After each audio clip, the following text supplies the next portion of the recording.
Man, did the Breakfast Club regret their streaming move? And our engagement, our people be all the fans that we built up over time, that they built up over time on YouTube. Oh my God, they feel neglected because Netflix was like, nope, we want all of it. Y'all can't have no other social media presence. None. So now we got to find other content to do that can go on our other platforms. But it's okay because Jess Hilarious got that in a bag, shorty. Something interesting is happening with one of the biggest hip-hop radio shows in the world. For years, the Breakfast Club dominated the internet, especially YouTube, with viral interviews featuring some of the biggest artists, actors, and celebrities. But after moving their content to a major streaming platform, many fans are now asking the same question. Did the Breakfast Club lose its connection with the audience that made it huge in the first place? And now some reports suggest the show may actually regret that move. Today on Jam's Industry Files, we're breaking down what happened, why their viewership changed, and what this could mean for the future of the show. When you do these think pieces with no thought, and you say that the Breakfast Club is losing viewership because we're no longer on YouTube.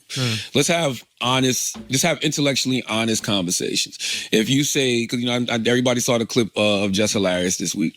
If you say that people are upset we're no longer on YouTube, that's very accurate. There are people that are upset that we're no longer on YouTube. Yeah, they have to go through one more thing to watch the show. Yeah. There's an inconvenience to it. Change is hard for people. I get it. You know what I mean? So there are people who are upset. They're like engaging in the comment section. They like feeling like they're part of the conversation, for sure. But when you say things like Breakfast Club is losing viewership, you cannot How would they know that? You can't have that conversation if you don't know what our viewership on Netflix is.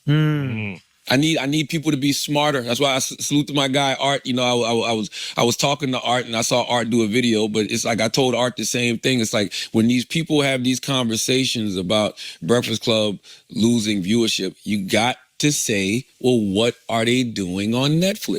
Before streaming deals and platform shifts, the Breakfast Club built its reputation the old school way, hosted by Charlamagne the Guide, DJ Envy, and formerly Angela Yee. The show became a cultural staple in hip-hop media. But what really helped them explode wasn't just radio, it was YouTube. The channel became one of the biggest platforms for hip-hop interviews. Artists like Kanye, Cardi B, 50 Cent, etc. all had interviews that racked up millions and millions of views. For many fans, YouTube became the main way people experienced the show. At some point, the show decided to expand its reach by partnering with a major streaming platform. The idea made sense on paper. Streaming platforms were investing huge money into exclusive content, and podcasts and talk shows were becoming extremely valuable. But here's the problem many fans pointed out. Point them out. YouTube had already built a massive global audience for the Breakfast Club. Millions of viewers were used to watching the interviews there for free. Once content started shifting away from that ecosystem, something changed. The engagement wasn't the same. Only discussions started popping up.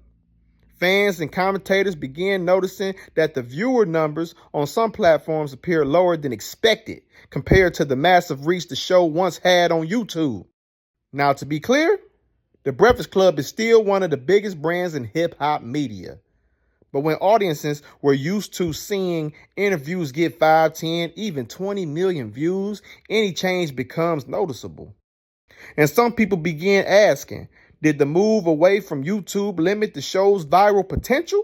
One of the reasons YouTube works so well for shows like The Breakfast Club is because of discoverability. Yeah, this ain't AI, just so y'all know. You feel me? When someone searches for a celebrity interview, YouTube often recommends it automatically. A clip can go viral overnight. A controversial moment can trend across social media. That's how interviews become cultural moments. Without that algorithm pushing content, it can be harder to create the same kind of viral momentum. If you check social media, you'll see plenty of comments from longtime viewers saying the same thing. Many fans simply prefer watching interviews on YouTube. It's easy. It's free. And it's where people already spend their time watching content. Some viewers even said that they discover artists through Breakfast Club interviews recommended by YouTube algorithm. So when content moves behind different platforms, the casual viewer may not follow. Now here's the big question. Will the Breakfast Club shift its strategy again? Some media brands are starting to realize that YouTube is not just a video platform. It's an ecosystem. It's where conversations start, clips go viral, and interviews live forever. Even some of the biggest podcasts in the world are now putting full episodes back on YouTube for this exact reason. So it'll be interesting to see how the Breakfast Club continues evolving in the digital era. But at the end of the day, the Breakfast Club is still one of the most influential voices in hip-hop media. But their situation highlights something every creator and media company is learning right now. Platform matters. Facts. Where you publish your content can completely change how many people actually see it. What do you think? Did the Breakfast Club make the right move expanding beyond YouTube? Or should they focus more on the platform that helped make them a viral powerhouse? Let me know in the comments, y'all. And if you enjoy celebrity news, hip-hop stories, and industry breakdowns like this, make sure you like, subscribe, and turn on notifications for Jams Industry Files. Peace, I'm out.